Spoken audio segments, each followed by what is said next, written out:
So I'm really looking forward for the panel discussions and just some aspects that might help us for the discussion, and feel free to jump in.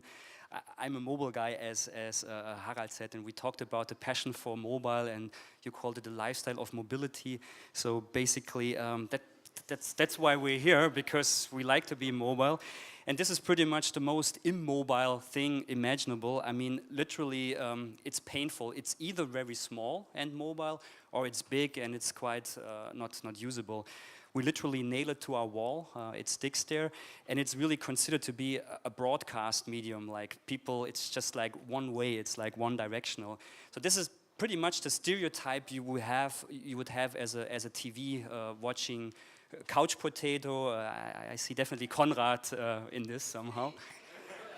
You said it. That was Konrad without glasses and with less beard. But the thing is, like, it's passive, it's not active, it's not involving, there's not a feedback channel. When I grew up as a kid, it was really important to stick to schedules. So the next day, you know, at the schoolyard, you had to talk about Knight Rider. Or basically you stayed up all night to watch a video, you know, a video premiere. Back then there was video premieres of Michael Jackson. It was like, you know, waiting until it came. And actually, I don't know who remembered that one. 50 points to Philip, but that was always on the school ground, like, hey, have you seen Cold Seavers yesterday? And there was this great scene with Jodie. So really TV is this kind of like, it's a common ground, and it's based on the package, you had something to talk about it the next day. But this is now really changing, and this is why this panel totally makes sense in these days, because these days, with the help of PVRs, we're not stuck to schedules anymore. We literally can say, hey, I want to watch Arte tracks now, and I don't need to wait until Sunday night. So we've kind of like independent now from schedules. We have now really feedback channels with the TVs, because internet is built in. Try to buy a TV set without internet these days at MediaMarkt or so. It's kind of impossible. And of course, once again, the mobile is in the center of it, because those devices, no matter if it's a tablet or an iOS, they create basically the back channel for us. They make it interactive, they make it social, because basically the minute you have something on Germany's Next Top Model or Deutschland sucht den Superstar or the soccer league, people go to Twitter, to Facebook, you see it in the second on the server, how they comment it. So really, the mobile device creates this kind of like social layer already on kind of linear TV, basically talking about what they see, creating this great engaging audience around it. We always have it with us, so no matter where we are, and during the European Soccer League, you basically see the second goal scores. So people are watching live TV, but they are really online with their devices. So interesting stuff comes up in the US. eBay has this app where you basically can shop based on linear TV. So it gives you suggestions on what you're seeing on TV. It's in schedule with the programming there, and you see those kind of products that are currently running on TV, making your mobile device a kind of like a cool shopping device while watching it. There is experiments with the microphone, because you have this microphone input, and ABC was using that to synchronize their stuff with the pad.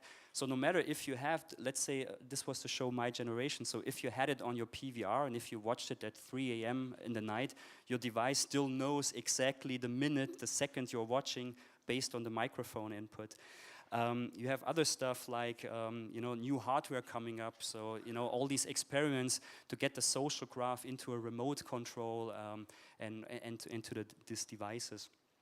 What you also have is like interesting concepts around mobile that are basically in line with what you're seeing around gamification. So this is great for if you're watching football and you have your social graph with you, and you can bet, oh, this guy is going to score a goal now, or this corner, or they're going to lose. And think about it, because it's from Heineken. Think about the brand engagement. This is like 90 minutes of brand engagement with your mobile phone while watching TV.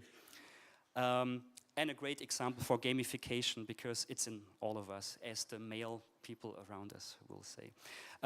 But the future is bright. There is tons of stuff coming up. I mean, we haven't seen you know, yet what's coming up there. And just as an example, this movie is from 1995, Johnny Mnemonic, and I remember as a kid, this sounded like so futuristic, so like 2050, this kind of whole user interface that you're controlling basically with your hand. And if you compare that, this was how Hollywood imagined the future in 95. But if you compare it to freaking Kinect, I mean, that's even beyond. If you would have seen that in a movie, I mean, that would be too far. Like, what do you mean you don't need a controller? So this is 2012. It's happening right now, and as you know, Microsoft is working with TV device manufacturers to build it in. So just imagine you can shout to your TV, like skip, or you have advertisement. You say like, oh, that's cool. Stop it.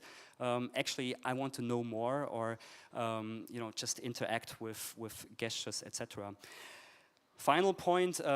We all know this has just been the beginning, and let's see what will come up later this year, hopefully.